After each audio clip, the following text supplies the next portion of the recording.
Saudações e bem-vindo. Outubro é mês de paz para Moçambique. Na esteira da assinatura 4 de outubro, corria o ano de 1992 do Acordo Geral de Paz para Moçambique. Neste 2020 passam-se precisamente 28 anos, estamos a caminho de 3 décadas. Temos como convidado o antigo chefe do Estado, Joaquim Chissano, seu presidente. Bem-vindo à família Midamas, a este espaço em particular. Muito obrigado. Em primeiro lugar, queria cumprimentar os telespectadores. E os ouvintes da Rádio Mais. Isto é em simultâneo, televisão e rádio. São telespectadores e também os ouvintes da rádio. E desejar-vos a todos boas festas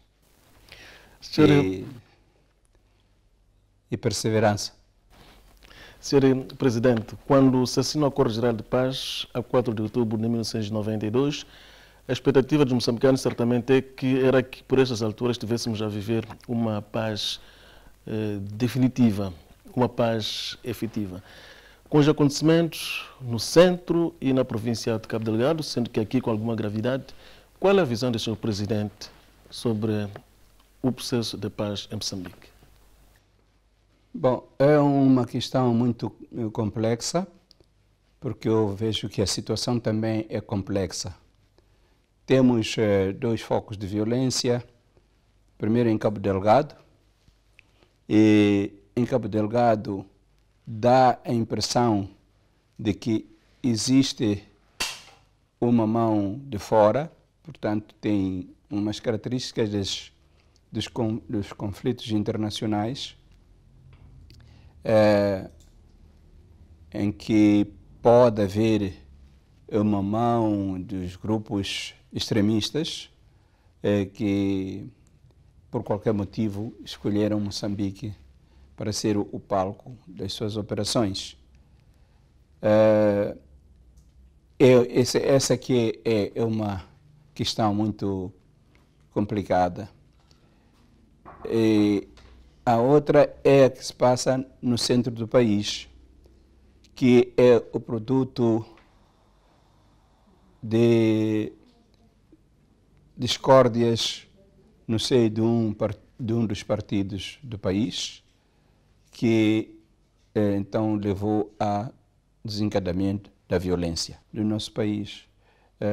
Portanto, falo da Renamo, em que os rebeldes desse movimento estão contra o seu presidente. Bom, para ambos os casos, o meu apelo é que todos sejamos unânimes em condenar o que estão a fazer e apelar para eles voltarem à razão. No caso do centro são moçambicanos, presumo que são todos moçambicanos envolvidos, portanto apelamos a um senso de patriotismo, de moçambicanidade, para eles deixarem de fazer esta guerra, para podermos ver se encontramos soluções aos problemas que os dividem dentro daquele partido. Em paz. E no caso de Cabo Delgado, apelamos aos moçambicanos que se juntaram a essas forças para olharem para os seus interesses, os interesses dos seus familiares, dos seus amigos, dos seus compatriotas que estão a morrer por uma causa que eles não conhecem qual é. Mas mesmo que houvesse uma causa justa, não é plausível que as pessoas morram dessa maneira, às dezenas, se não às centenas, em cada mês ou em cada semana. É o que está a acontecer. Portanto, fazemos apelo para que os moçambicanos também deixem de praticar o crime e que propiciem condições para que haja um diálogo, para nós sabermos quais são as suas reivindicações, porque tudo tem solução nesta vida. E não é preciso esperar que morra 1 milhão de pessoas, etc. Temos que parar com a violência. O Sr. Presidente acredita numa solução entre moçambicanos apenas ou há que recorrer a algum tipo de ajuda? Ajudou-me a completar, porque eu ia dizer que primeiro são os moçambicanos que devem estar unidos na condenação, mas também vamos apelar à comunidade internacional para, em todos os povos, condenarem esses atos de terrorismo que existem no nosso país. A nossa luta de libertação nacional foi vitoriosa porque teve estes dois apoios, o apoio internacional e o apoio interno de toda a população do nosso país. Apoiava. Mesmo naquelas zonas onde não havia luta armada, as pessoas eram solidárias. Ainda esta manhã estive a conversar com alguém que na altura não estava, nem conhecia o que era a Frelimo, mas que foi aprendendo por ouvir várias pessoas falarem da luta. E, portanto, mesmo nessas zonas onde não havia luta, as pessoas estavam solidárias. A Frelimo tinha uma rádio que emitia a partir de Dar es Salaam a voz da Frelimo, e muitos escutavam na clandestinidade e acompanhavam com entusiasmo, portanto, apoiavam a luta de libertação nacional, condenavam o colonialismo português. Os que ainda não tinham pensado nisso despertaram as suas atenções e toda a gente tinha ansiedade de fazer qualquer coisa para o sucesso da luta. Portanto, aqui também devemos estar solidários e convidar a comunidade internacional para nos apoiar fortemente. E neste caso do norte do país, é uma condenação não só a um ato de terrorismo em Moçambique, mas é um ato que é internacional. Há muitos países que sofrem de terrorismo e é um crime que deve ser condenado. Que tipo de apoio, Sr. Presidente, necessitaríamos da comunidade internacional? Primeiro é esse apoio solidário, que é muito importante, e o pronunciamento é muito importante, que serve para isolar moralmente as pessoas que fazem isto. E, em segundo lugar, é o apoio material. Não sei quais são as prioridades que o governo tem, mas é preciso apoio material. Pode ser em alimentos, pode ser em vestuário, pode ser em armamento, pode ser a vários tipos, em meios de transporte, pode ser em meios de comunicação, portanto, pode ser em medicamentos. Portanto, eu penso que é preciso um apoio, uma capacitação das nossas forças e da população para serem resilientes. Então, enquanto se procura encontrar condições de diálogo que pode ser, continuo a pensar que há de ser necessário, ao fim e ao cabo, enquanto isso, é preciso que haja resistência, é preciso que tanto as Forças Armadas como a população seja capacitada para resistir. Sr. Presidente, há algumas correntes apontando duas prováveis causas para os acontecimentos em Cabo Delgado, nomeadamente a hipótese de se tratar de um conflito de origem étnica. Por outro lado, se admite que pode ser um conflito gerado pela previsão de início da exploração de gás na bacia do Rovuma. De que lado é que o Sr. Presidente se posicionaria? Eu excluo as duas. Eu excluo as duas. Porque o que é que se ganhariam por causa no gás com terrorismo? que ataca populações civis, qual é a pressão que se faz sobre as companhias? Não vejo a lógica disso. Mas posso ver a lógica suscitada por outro tipo de explorações em Moçambique, levada a cabo por grupos,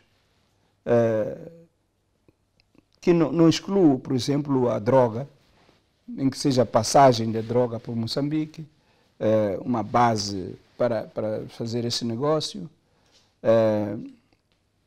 Não exclui a exploração das pedras preciosas, semi-preciosas, não exclui a exploração de outros produtos que a gente não conhece, como o ouro, etc. Coisas que podem ser feitas por grupos que enriquecem por esse tráfico. Porque petróleo, gás, precisa de grandes empresas para poder perfurar, etc. E que calculam os seus riscos, não deviam se meter nessa brincadeira assim, né? E como é que a pobreza pode representar um grande potencial para os moçambicanos se tornarem portanto, uma presa fácil para os acontecimentos, sobretudo em Cabo Delgado? Isso é verdade. A pobreza pode acarretar isso, mas há países em que as pessoas não são tão pobres e que têm atos de terrorismo. O terrorismo tem a sua maneira de convencer pessoas, mas a pobreza e outras motivações que muitas vezes a juventude tem pode atrair os jovens a ir, por exemplo, uma promessa de bolsa de estudo, uma promessa de emprego, mesmo que não seja uma pobreza que... as pessoas têm aquela vontade de aventurar e tal. Mesmo eu lembro-me que a palavra aventurar era utilizada pelos jovens que fugiam para a África do Sul, para encontrar uma nova vida. Então, que eram facilmente aliciáveis para irem procurar trabalho na África do Sul. Uns tinham sorte, outros não tinham sorte e voltavam desiludidos. Portanto, essas aventuras da juventude podem levar com que muitos iludidos vão para essa parte. Outro exemplo que eu podia dar, houve muitos jovens que foram aliciados a irem para alguns países árabes com bolsa de estudo. E quando chegaram lá foram metidos em escolas de religião, com que fins não sabemos, e alguns contactavam o governo porque queriam regressar, portanto desiludidos, não encontraram o que queriam encontrar, o que pensavam que iriam encontrar. E ouvimos também muita coisa de aliciamento de raparigas aqui para irem à África do Sul, por exemplo, onde deviam ter emprego e chegam lá e são lançados ao mercado da prostituição. Portanto, há várias formas que os movimentos terroristas utilizam para aliciar as pessoas. A outra forma é a violência contra as pessoas que são encontradas, ou você se junta a nós ou morre. Existem também essas formas de aliciamento. Então, é preciso um movimento para consciencializar as nossas populações, os nossos jovens, para não aderirem sob qualquer pretexto e sempre que possível, de facto, resistirem. Muitas vezes aderem por medo, porque também são encontrados pela primeira vez, não têm experiência, não é? Portanto, um movimento que fosse capaz de mobilizar a juventude, não sei ainda como se pode fazer, é preciso estar no terreno para ver como se pode mobilizar a juventude para aumentar a sua capacidade de resistência. Senhor Presidente, por aquilo que se diz, os primeiros sinais estranhos até o ano 2012 já começavam a serem visualizados a nível de alguns pontos da província de Cabo Delgado. E a violência, de facto, só viria a ocorrer a partir de 17 de outubro de 2017. O que é que terá falhado aqui para que o Estado... Eu creio que não falhou nada. Esses movimentos, quando aparecem, a gente não sabe de que forma tem. É a mesma coisa uma pessoa ir à caça e depois vir folhas a mexer e não saber que animal é que está lá. Que arma é que pode utilizar para disparar contra o animal e se deve mesmo disparar ou não. Quer dizer, as coisas têm que ser apresentadas de uma maneira que possibilite traçar uma estratégia, né? E isso leva o seu tempo até a gente se aperceber do que se trata, porque até agora ainda não está muito claro de que se trata. O que é que a reconciliação dos moçambicanos pode jogar a favor de uma solução definitiva que nos traga uma paz total em Moçambique? A reconciliação dos moçambicanos é que todos estaríamos a arrumar para o mesmo objetivo, né? Portanto, estaríamos todos unidos, né? Não haveria quem se aproveite da situação para derrubar o outro. Todos. Portanto, todos os moçambicanos seriam um e não divididos por religiões, divididos por etnias, divididos por partidos políticos, seriam um contra este inimigo que é o terrorismo. Que havia de... Porque, sabe, estes moçambicanos são recrutados em famílias. Em famílias. Então, essas famílias deviam estar unidas para resistirem. E qual é que o Sr. Presidente acha que deve ser o papel da juventude nesta busca da paz que se torna tarde? Bom, os jovens devem procurar compreender este fenómeno e então conversarem entre si, mobilizarem-se entre si para serem os primeiros a resistir. Portanto, estarem prontos para o combate e terem uma motivação muito forte para o combate contra este terrorismo. Não podem chegar ao campo de batalha e vacilarem.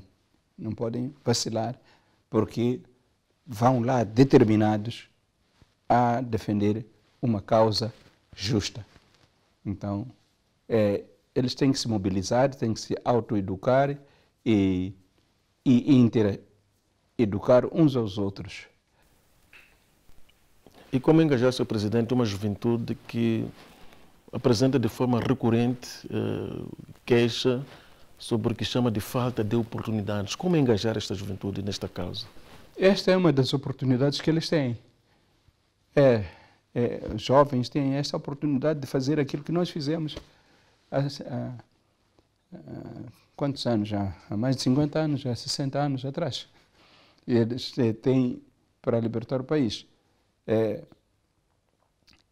E de facto isso significa que o trabalho da libertação do país ainda não está concluído.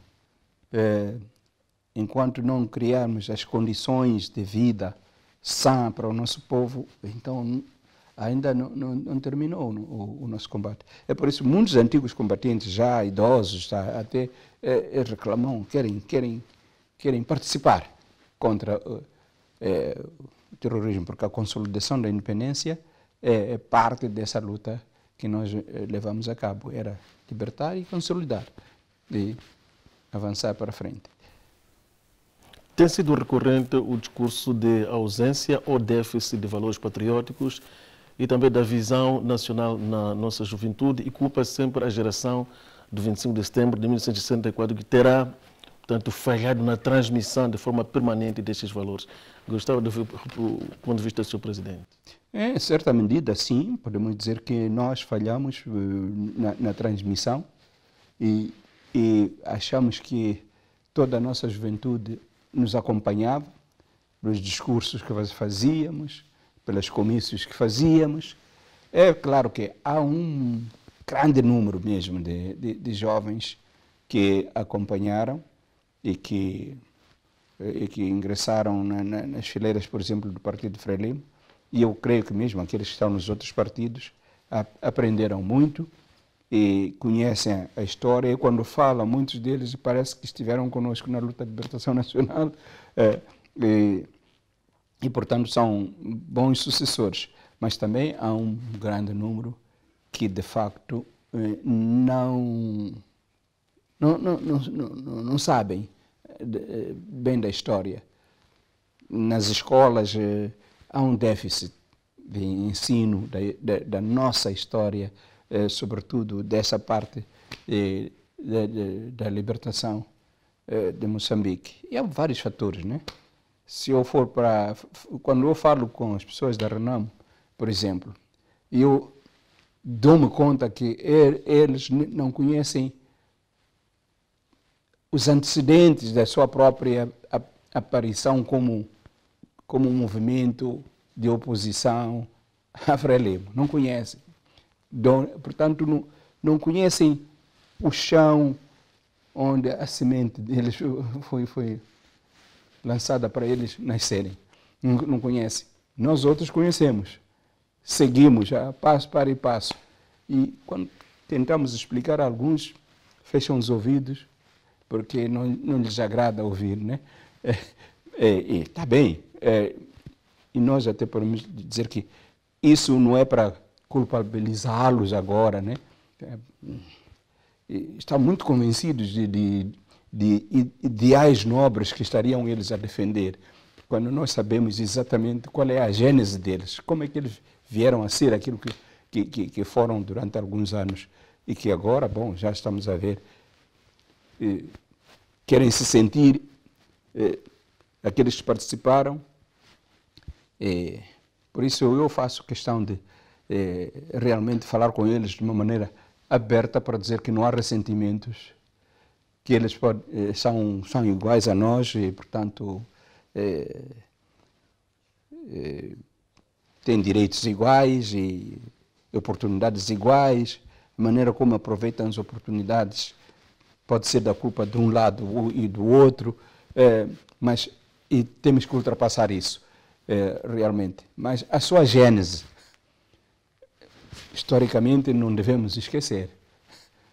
Historicamente, não devemos esquecer, porque não é da culpa muito menos daqueles que aderiram a Renamo agora, né? Muito menos esses.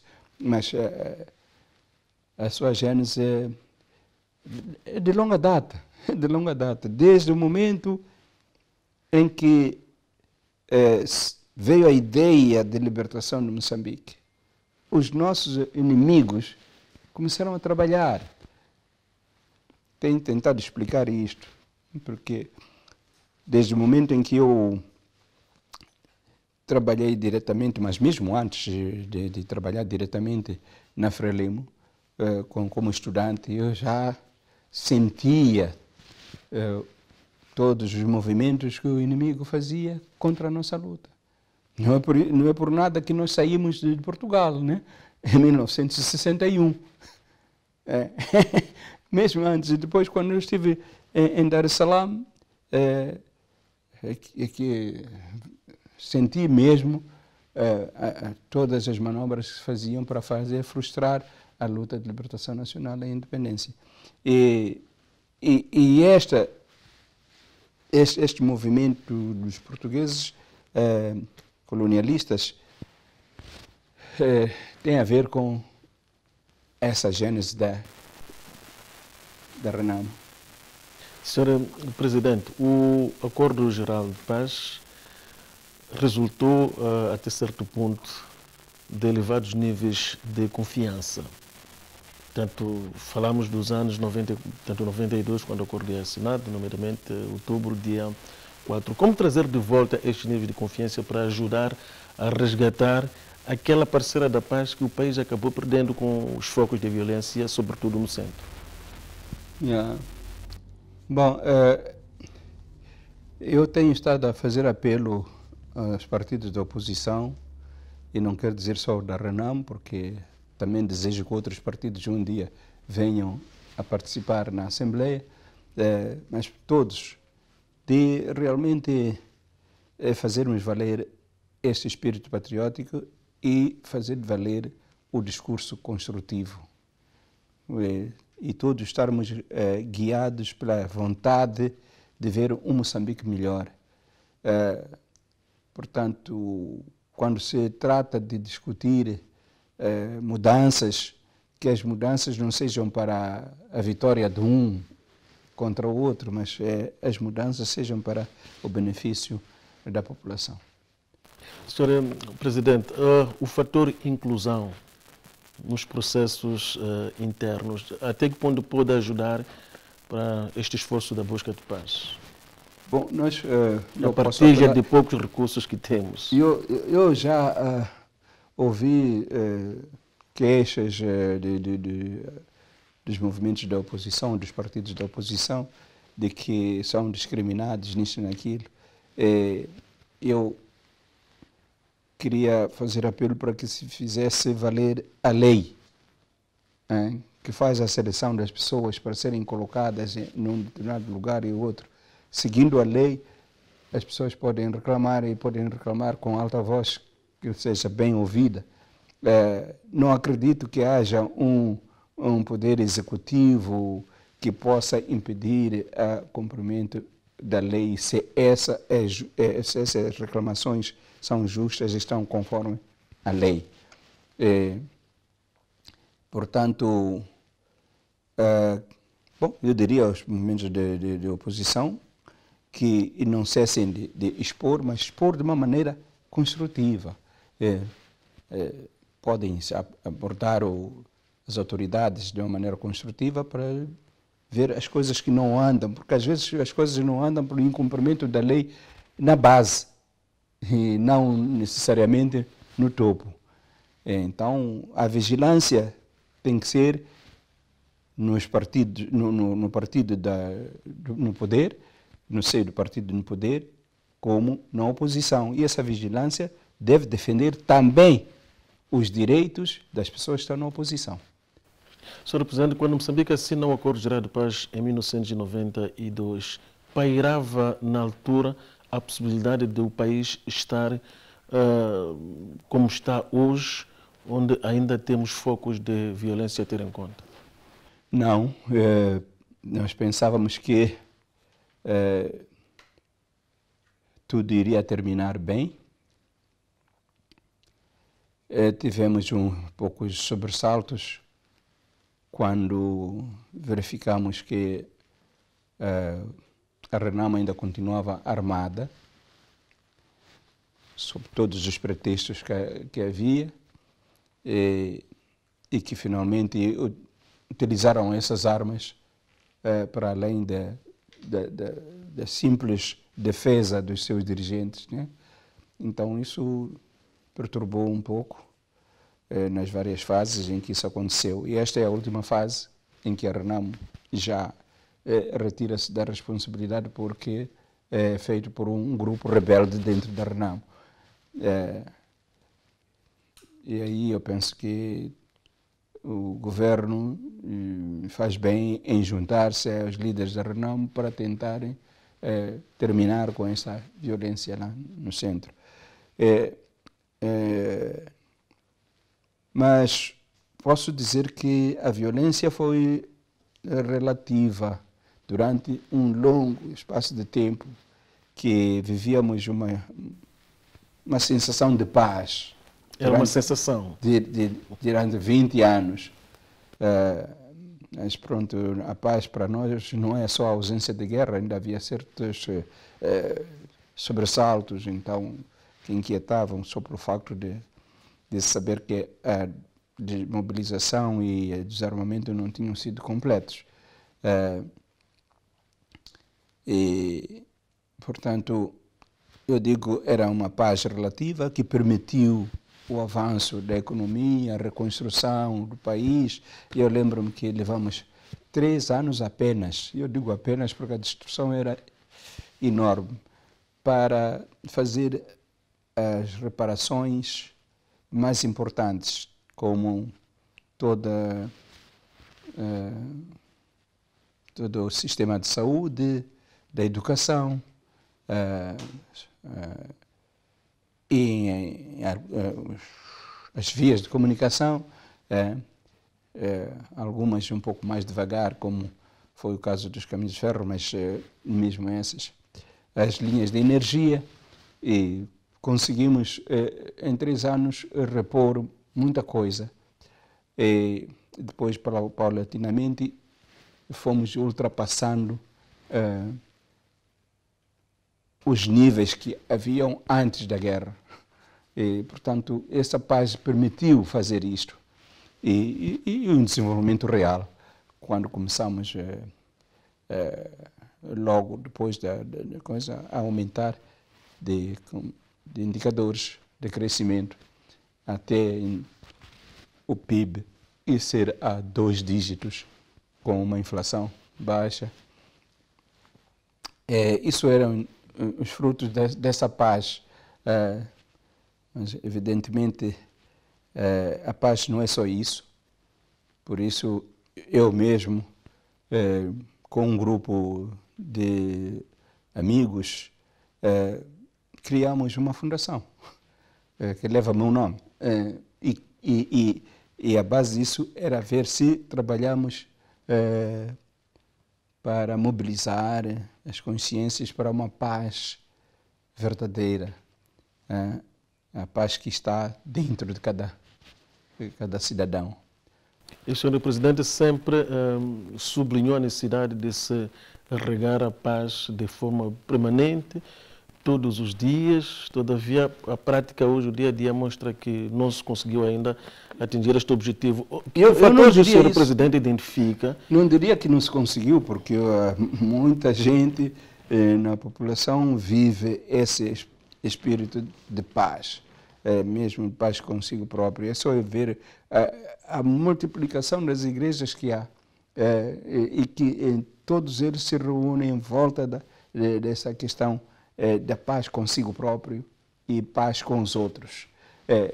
Então, e podemos ver também que a nossa economia avança, é porque existe paz, só que não é abrangente, faltam uns núcleos, desses núcleos que estão em conflito. Que fatores o Presidente ajuda a identificar para justificar esta ausência ainda deste núcleo?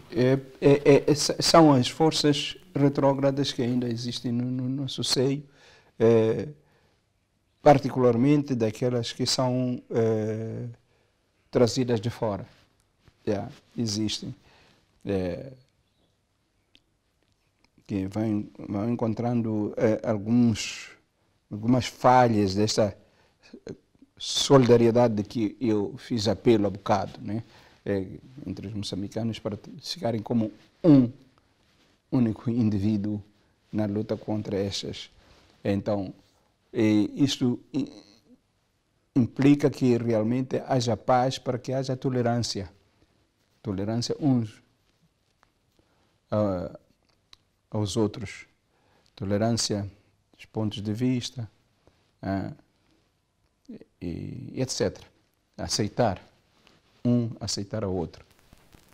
Sr. Presidente, diplomata de eleição, o que é que tem de ser feito para se identificar o rosto que ainda não se conhece dos acontecimentos na província de Cabo Delgado, condição sem a qual não se pode pensar num diálogo?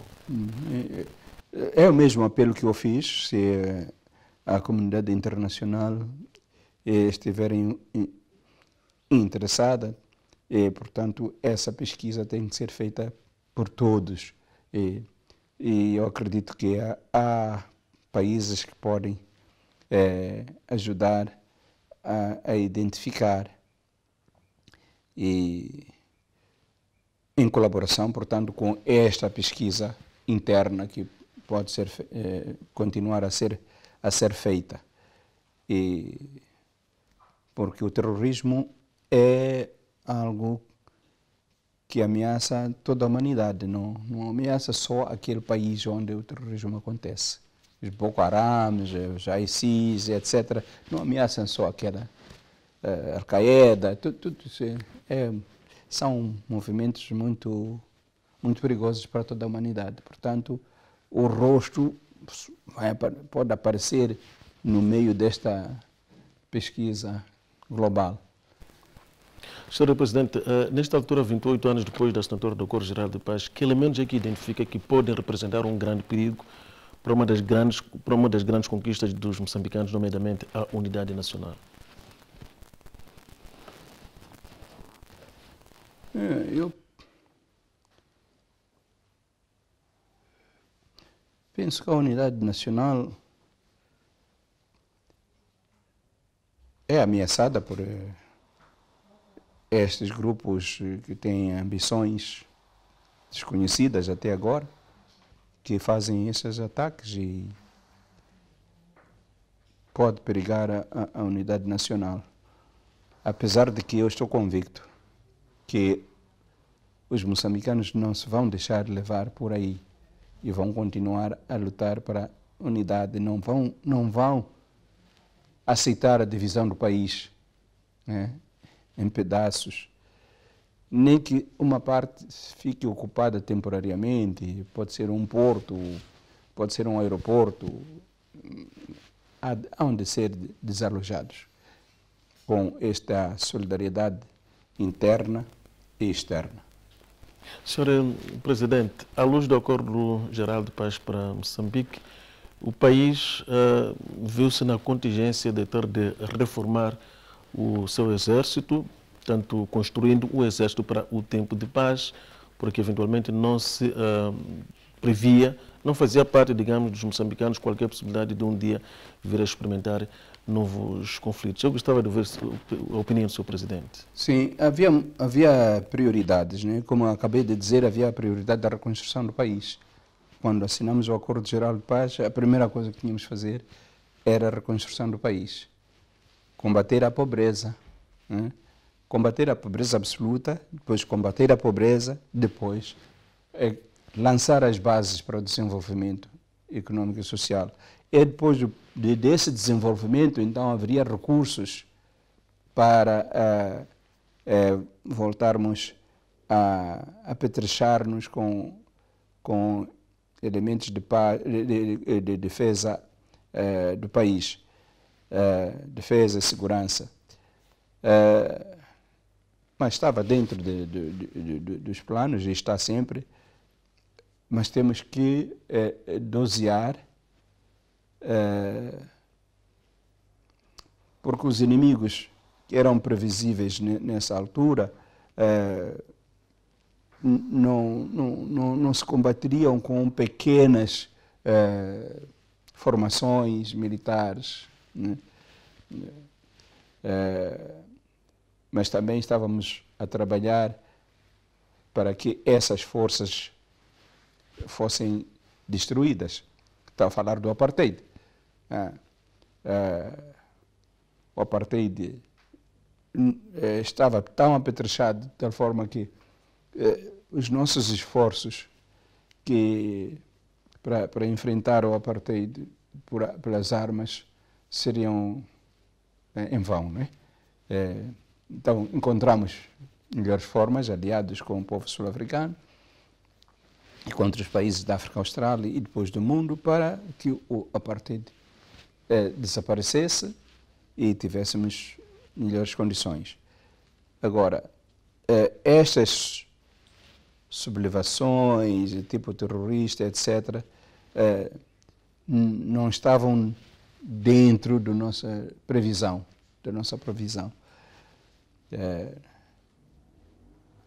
Mas acho que agora é preciso estudar qual é a forma que devem ter as nossas forças para combater ações militares deste género, não é? nós tivemos muita experiência da luta guerrilheira contra um Estado colonial. Agora, uma luta contra a guerrilha dentro de um país em que os interesses não são bem definidos, ainda é uma experiência nova para nós, penso eu.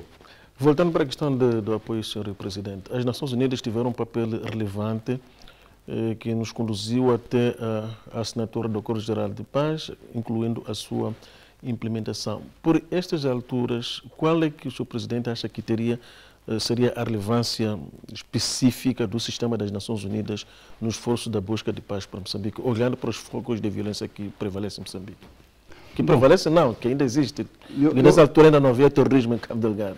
Eu falei da mobilização da solidariedade internacional. Essa mobilização faz-se em grande parte no seio das próprias Nações Unidas. Nas Assembleias Gerais, nas reuniões do Conselho de Segurança, fazem-se aí essa mobilização que depois irradia para os povos de cada país, porque é importante o apoio que vem dos povos eles próprios daqueles países.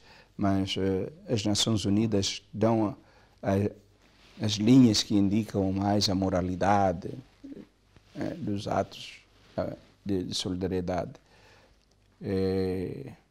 As Nações Unidas são importantes nesse sentido. Bom, e a mobilização de apoios também. Temos várias organizações das Nações Unidas, como a FAO, como a OMS, PMA, que estão representados nos nossos países e em Moçambique também, que desempenham um papel muito importante, e mesmo incluindo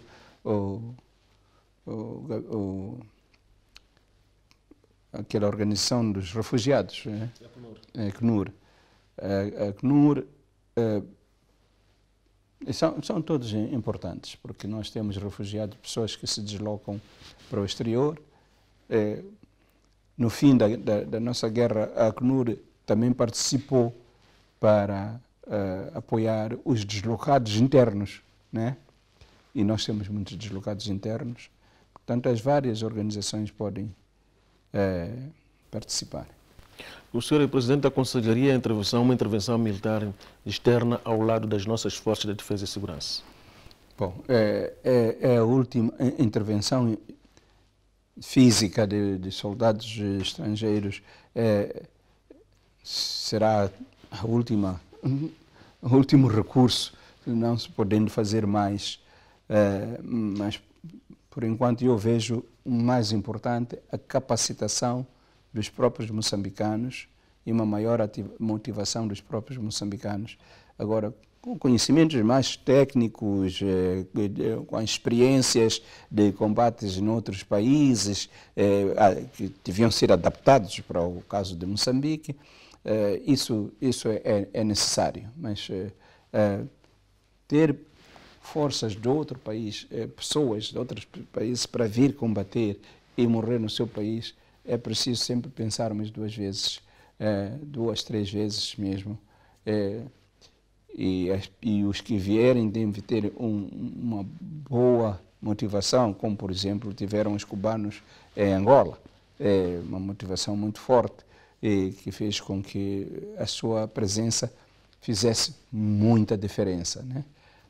Tivemos um pouco disso no nosso país, quando os zimbabueanos vieram para o seio de Zimbábue, ou quando nós mandamos homens também para o Zimbábue.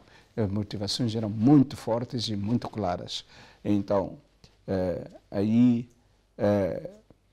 trabalhou-se com os braços e com o coração.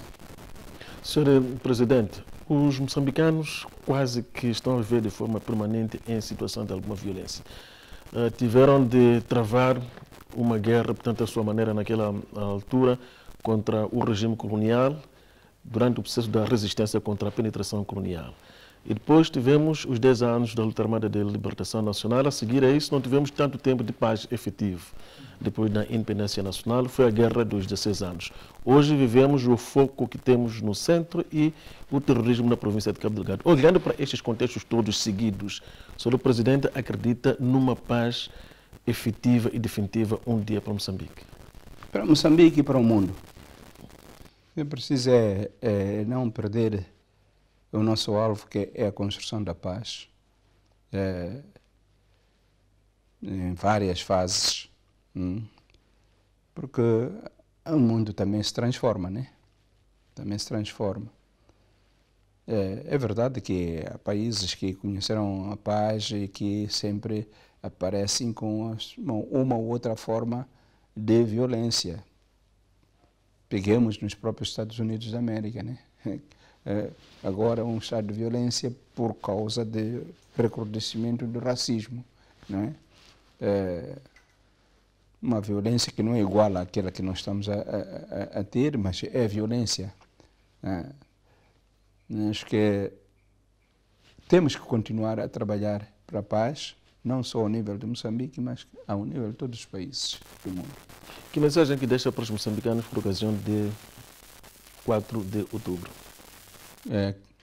Moçambicanos devem saber que o 4 de outubro trouxe mudanças muito benéficas para a sua vida e progressos imensos para o nosso país. Eu falei daqui de uma paz que era relativa, mas que mesmo assim trouxe melhores condições de vida para a nossa população. É só pegar na saúde, pegar na educação, pegar nos investimentos que vieram a seguir e olhar para as vias de comunicação que nós temos no país. É invejável se compararmos o nosso país com países que ficaram independentes antes de nós, que nós avançamos em muitas matérias. A eletrificação do país já não falo, não é? O turismo que se desenvolveu e que parou momentaneamente por causa do Covid, e que desejamos que todos os moçambicanos sigam os conselhos e pratiquem aquilo que são aconselhados de praticar: lavar as mãos com sabão ou cinza, usar máscara e manter o distanciamento social. É isto que ainda temos como remédio ou prevenção do Covid, e é isto que fez travar, portanto, o Covid é que fez travar o nosso turismo aqui, que seria uma indústria muito, muito desenvolvida, que já estava bem lançada, né? Basta dizer aqui onde nós estamos num hotel, e, por sinal, pertence a moçambicanos, que é uma coisa que fazia falta, porque nós víamos apenas os estrangeiros a terem instâncias turísticas, né? Hoje já aparece uma multiplicidade de moçambicanos que têm, mesmo isso é um grande desenvolvimento. Portanto, que os moçambicanos se sintam orgulhosos, que ao falar das dificuldades e das deficiências, não pensem que nós somos os últimos da fila. Os nossos esforços estão a ser coroados de êxitos que são reconhecíveis a olho nu. Senhor Presidente, o tempo já não nos pertence. Finalmente mesmo, Senhor Presidente, justifica-se para si o temor de que a violência de Cabo Delgado pode alastrar-se para outras regiões do país? Bom, como apareceu em Cabo Delgado e que nós não sabemos, é preciso estarmos sempre prevenidos, porque pode aparecer em outro sítio. Até pode não ser a violência de Cabo Delgado, pode ser um outro grupo que pode fazer a mesma coisa. Nunca se sabe. Portanto, vigilância, vigilância vigilância. Antigo presidente da República, Joaquim Chissano, foi nosso convidado a este espaço. Refletimos sobre o processo de paz em Moçambique à luz das celebrações de mais um 4 de outubro. Este ano coincide com a passagem dos 28 anos depois que foi assinado o Acordo Geral de Paz para Moçambique. Em Roma corria o ano de 1992. Fica aqui o nosso muito obrigado pelo calor da sua audiência. Continue ligado a nós, pois nós somos a sua melhor eleição.